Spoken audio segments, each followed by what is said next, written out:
This is the SolarSmart podcast from SolarSmart.ie with your host, Morgan Pierce. Hello and welcome to SolarSmart, looking at solar energy from a business point of view, where you'll find out how it helps the planet, reduces costs, and could even turn your roof into a profit center. My name is Morgan Pierce, and I am CEO of SolarSmart. To start our new series, we're going to go through 5 reasons which got us into the solar business and what we found works really well for Irish homes and businesses who have already gone solar. Joining me to share our experience with this is our Chief Strategy Officer, Padraic Marren. Hey, Padraic. Yeah, thanks, Morgan. It's great to be here.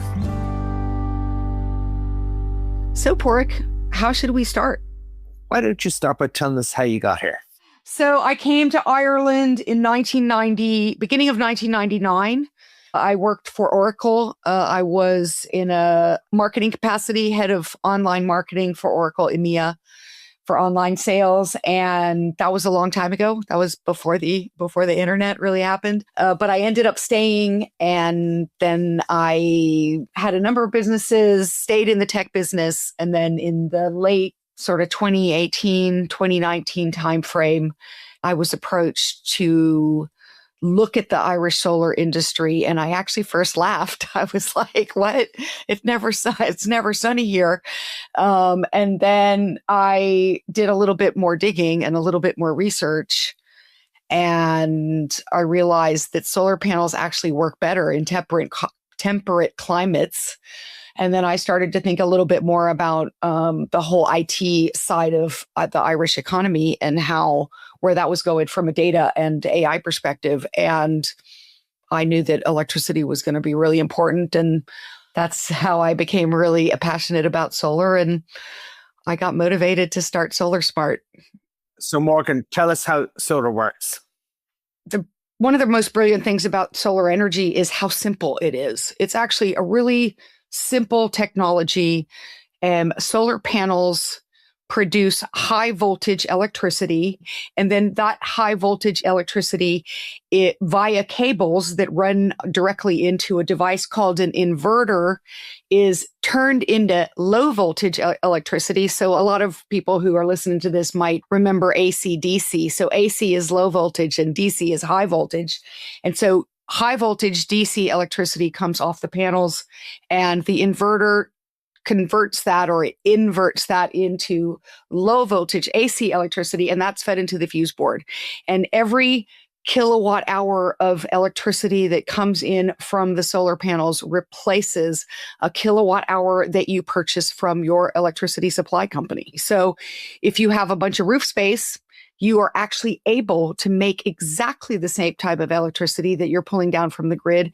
And every single kilowatt hour replaces money that you're actually paying out to an electricity supply company. So how do we size the system so that it maximizes the savings that a customer can achieve? Well, that's typically down to 2 things. It's the amount of energy that you're using on an annual basis. And then we have to look at the available space on your roof to see what we can fit on that roof. By working with 2 of those elements, we can come up with an ideal system. And then we can look at whether your usage is daytime or evening time, whether a battery makes sense or battery technology makes sense for you. So all of those factors come into the equation. Give me some idea as to the use case, if you will, for a battery, because some businesses use very little electricity at night. Is it pertinent to have a battery or is it really when you're really using a lot of electricity 24/7? Well, there are two applications here. One is if you install a battery, you can draw down energy into the battery at nighttime rate. Or 2, during the day, if you've got excess energy, you can use that to store energy in the battery again. So typically, if you've got excess usage times that you want to use the battery energy, you can use that or use it at night. So there are 2 main reasons there. So I'm just trying to think of some businesses that might use a lot of nighttime electricity. I guess if you're a manufacturing type of a business and you're running your manufacturing plant around the clock, obviously you're going to use a lot of nighttime electricity. Or I can think of another type of customer that might be running refrigerators or equipment that uses a lot of I just thought of another use case. we designed a system for a company that harvests oysters, and they actually run water pumps all night long to keep water flowing over the oysters that have already been harvested. So they have a ton of nighttime electricity usage. Would that be a scenario where, they can also save a lot of money by going with solar and with battery storage? Absolutely. And that one of the things we are seeing, which is almost moving me on to the second reason why you might go solar, is, not only are you saving on your monthly bills, but the investment that you make, there's a return on that investment for typical solar PV installations of between 25 and 50%, which means you get a payback on that investment in perhaps anywhere between 2 years and 4 years, which is, I think it's almost unheard of in the marketplace, where you're getting a guaranteed return on investment and a payback period on that investment of less than 4 years. It's pretty incredible. One of the things that gets me most excited about solar and what it's able to do, other than the climate impact, is in fact the savings that you can bring to a business, particularly a small business. Well, maybe I'm just feeling that way because I'm part of the small business community, and I understand some of the pressures that exist for small businesses. We've seen that through our customer implementations, and the feedback we get from them is always positive on what they're saving on their electricity costs on a monthly basis. So the next point I was going to come to, and I think this is one that's really important, and I think there's a growing moral and social imperative on companies to be more sustainable and to implement environmental policies that are required out there. I think customers are demanding to be environmentally friendly, and I think employees are becoming more demanding of their employers to implement environmental policies. I completely agree. And I guess the point that I was trying to make is that you do have a bucket of environmentally friendly options that you can implement as a business. Most of them require you to lay out money, but you actually don't get a lot of money back. But with solar energy, you lay out money and you end up, for every kilowatt hour that you produce, you end up not spending that money elsewhere down the line.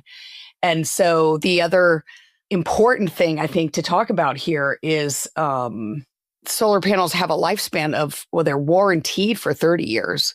So it means that they have a lifespan of even longer than that. Like if a manufacturer is willing to stand behind their product for 30 years, it's probably going to last a little bit longer. It's not going to die on 30 years in day one.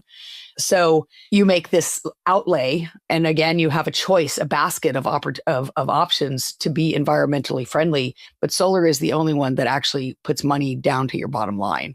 And that to me, that combination of savings and impact, I believe is why it's certainly one of the reasons why I get so excited about what we do every day. And to that very point, it kind of brings us on to another nice segue, if you like. If you think about it, I mean, energy costs are rising. We've seen the announcement from the ESB about the increase in electricity bills to support the build out of the grid. But over the past 5 years, we've seen very serious spikes in the cost of electricity, caused by the war in the Ukraine, caused by COVID, etc. And with solar PV for a business, if your payback period is 3 years and you're achieving, say, 35, 40% reduction in your electricity bills, think about it. After that payback of 3 years, 35, 40% or 50% of your electricity is free. So what it's really giving you is energy independence, a level of energy independence where you know for certain that 50% of your energy costs are free for 30 to 35 years, as you just mentioned. Added to that is the cost of maintenance. I mean, there's very little maintenance required for solar PV, and that's over its entire lifetime. The maintenance requirements are minimal. So it really is a compelling proposition. And if you want to just add something else, that it gives you the flexibility so that if you want to grow your system or you want to add to your system down the way, you have the flexibility to do that. So, yeah. I think you touched on a couple of really good points there. We've got the panel, the inverter. There's another device called a fire safety switch, but then there's battery storage, which we also did cover. Those are the only components of the solar system. We're not talking about any moving parts. It's not like a wind turbine where there's things moving around. The solar system goes onto the dwelling, and it's fixed, and it doesn't move, and very little goes wrong, and it just works.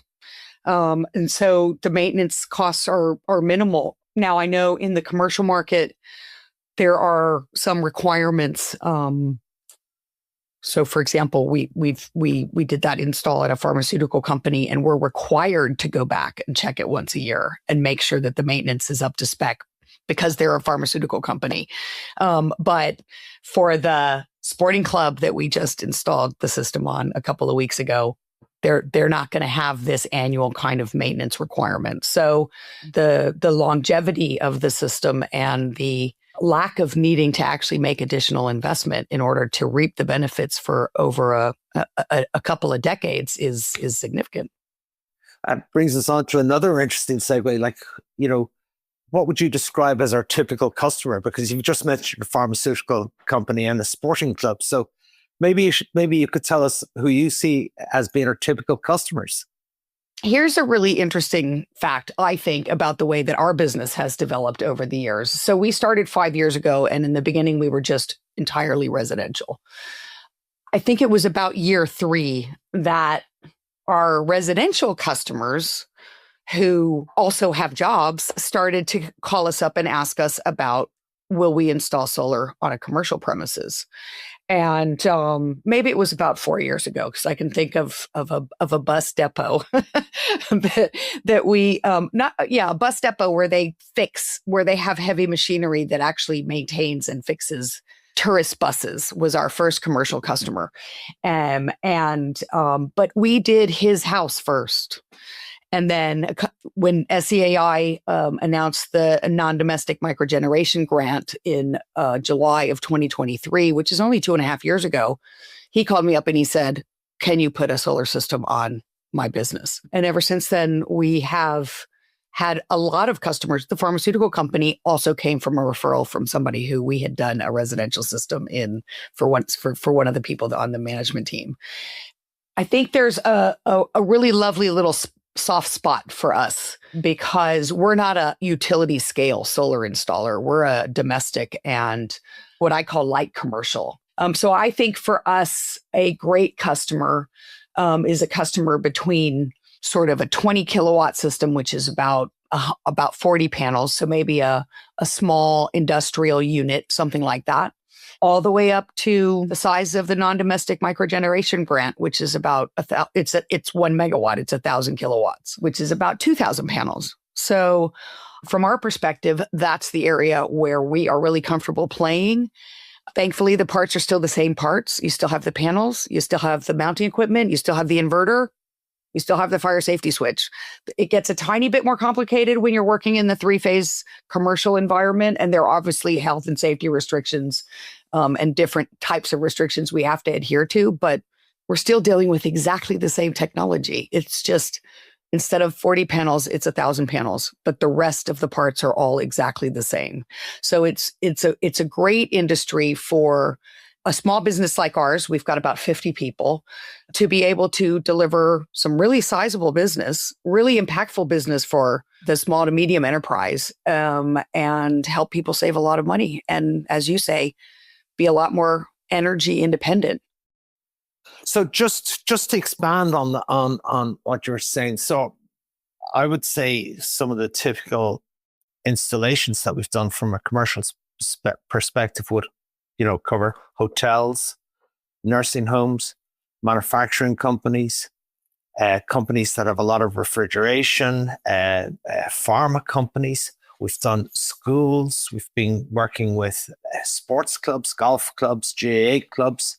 We're working right across the spectrum. And I guess it's any business that is really looking to save money and achieve some of those sustainability objectives for their business.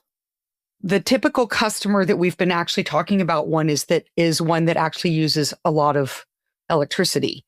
And there's actually another really interesting program that's available to businesses in Ireland. And I think this could be our fifth top 5 reason why you'd want to go solar. And there's a program called the Small Scale Renewable Energy Support Scheme. It's called SRES. And I think it's a really interesting program, but I want to tie it into, before we talk about exactly what the program is and why you'd want to know about it as a business owner, is it actually ties a little bit into the energy independence conversation. And that is because when you put solar panels on your roof and start producing your own electricity, you become less reliant on the grid and other forms of electricity and renewable electricity or burning gas electricity that's being put out on the grid. You become more resilient. You're bringing in less of that product across the transmission lines. And so the more electricity you use, and the better we can match what you're producing to what you're using, so that you're bringing in less and less, we're actually playing a part in helping to reinforce the grid in that scenario, and that's part of the energy independence conversation. But that's mainly valuable for a company that has a high electricity bill. For a company that has a really low electricity bill, like take, for example, a distribution company that isn't really running a lot of heavy equipment all the time, or they're not making anything, and they're just picking stuff off of shelves and putting it onto a forklift and moving it into a vehicle, and off it goes, right? So a business like that, which may not use as much electricity as a business that is very electricity intensive, there isn't the same savings incentive to put a solar system on your roof. Because if your bill is only 500 euros a month or 1,000 euros a month, and you put a big solar system on your roof, then you're really not going to, maybe you'll save, 700 or 800, but you're going to lose the mathematics around the ROI, because you don't have a lot of electricity usage. But what the Irish government has done, which I think is incredibly clever, is that they've put in a program, and that's this SRES program, to help business owners that have low electricity usage but a lot of roof space actually make the investment in solar a lot more attractive. And how do you explain to a customer what that opportunity looks like? The first things first is any company that is looking to implement solar will typically be able to avail of the NDMG grant, for starters, which is the non-domestic microgeneration grant. And that is for systems from 4 kilowatts up to 1 megawatt. Now, to avail of the SRES, it has to be over a 50 kilowatt system. So that NDMG grant typically amounts to around 25% of the cost of implementing a system. Then on top of that, you've got accelerated capital allowances, which means that a company can write off the cost of installing that system on their roof in year 1. And then on top of that, you've got the SRES scheme, which means that the government will guarantee that for every kilowatt you spill to the grid, they will guarantee you a rate of 13 cent kilowatt for 15 years. And so, if you're a community or farm, that can go up to 15 cent a kilowatt. So it's again a pretty compelling scheme from the government, and they are really supporting the rollout of renewable energy in this country. And this scheme, companies should really be looking at this and avail of it. So this SRES scheme makes a lot of sense for Ireland, because we want every possible kilowatt hour flowing out to the grid for the data centers, right? Because the data centers, I know I always read a lot in the media or whatever, social media comments around the place about how everybody kind of doesn't like the data centers. But the reality is the data centers help generate quite a bit of revenue for Ireland, in that we serve up data for pretty much all of Europe, and a cost to the recipients of the data, right? These data centers bring a ton of they don't bring a lot of jobs. That's part of the argument, but they actually bring a lot of financial benefit into Ireland, but they require a lot of electricity. And so if you're a small business and you don't have a very high electricity bill, but you have a giant roof, and you're able to spill more than 50 kilowatts of electricity to the grid, the government is making that a very attractive recurring revenue proposition for you, because they're going to pay you 25% of the value of the system to put it on your roof. Then they're going to allow you to write a bunch of it off against your taxes. And then the rest of it, you're going to have a guaranteed income stream for 15 years and maybe even longer. Here's another, we can't go past top 5. So wait, I have another one that's kind of exciting. You don't need planning permission, do you? Is there a certain system size under which I think maybe for really, really big systems? You don't need planning permission, no. But you do need to apply to ESB networks, right? To be able to spill energy to the grid, because they want to make sure that the grid in the area where you're spilling it is robust enough to be able to take what you're going to produce. But the good news, I guess, about that is, I think there's a heat map on the ESB network's website where you can go and see kind of like where it's good to spill electricity and where it's not so good, because again, the infrastructure needs to be upgraded in order to take it.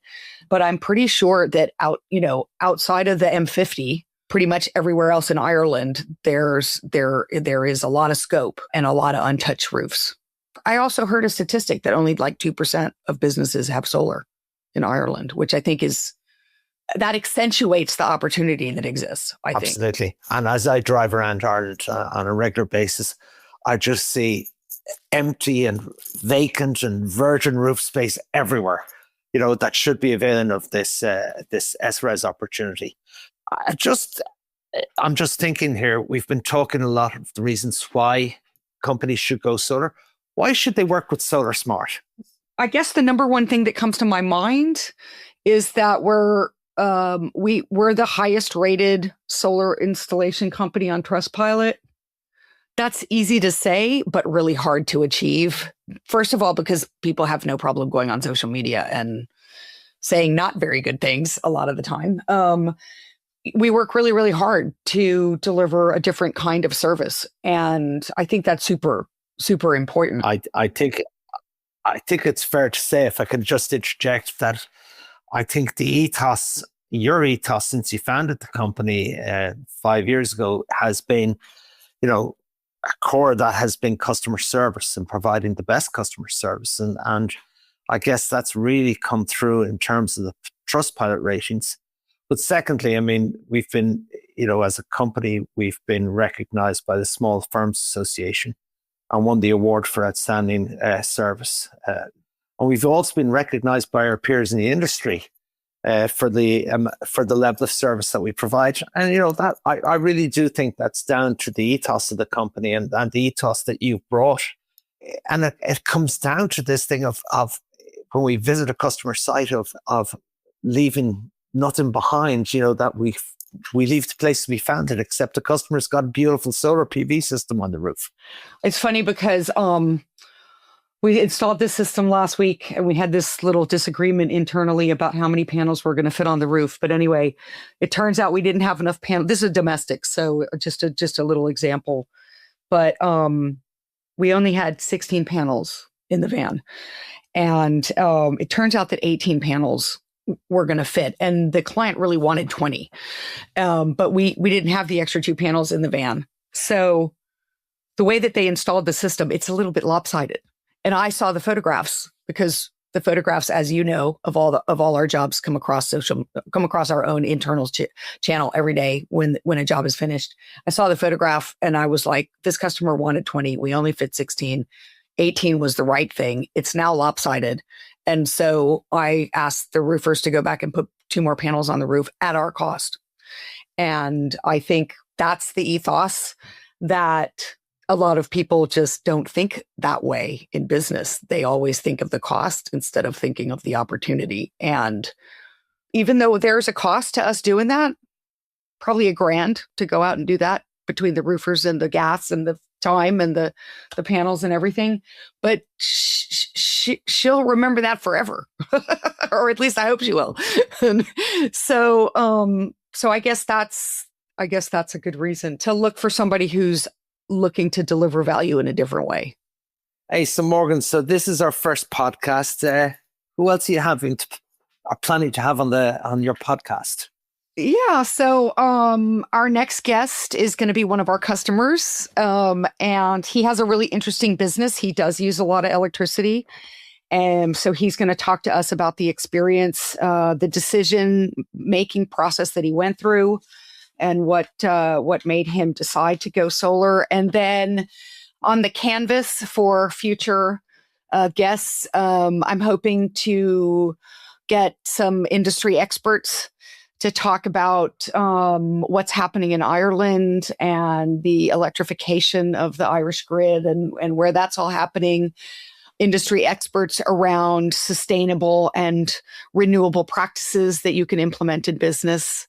And then I think we're going to sort of pepper that with different use cases across our customer base. So that's the plan. So I'm going to be cheesy and say it's a wrap, which would be my style. Thank you very much for joining us, and we hope that you'll join us for our next episode. Thank you. Thank you for listening to our show today. If you would like to find out more about what we covered in this episode, you'll find notes, links, and more in the description area of this podcast. Do remember to press follow so you get the next episode automatically. Also, please do share with a friend who you think would find it interesting. Just tell them to search for SolarSmart on their podcast app. Our podcast today was produced by dustpod.io and brought to you by SolarSmart.ie. Until next time, thank you for listening.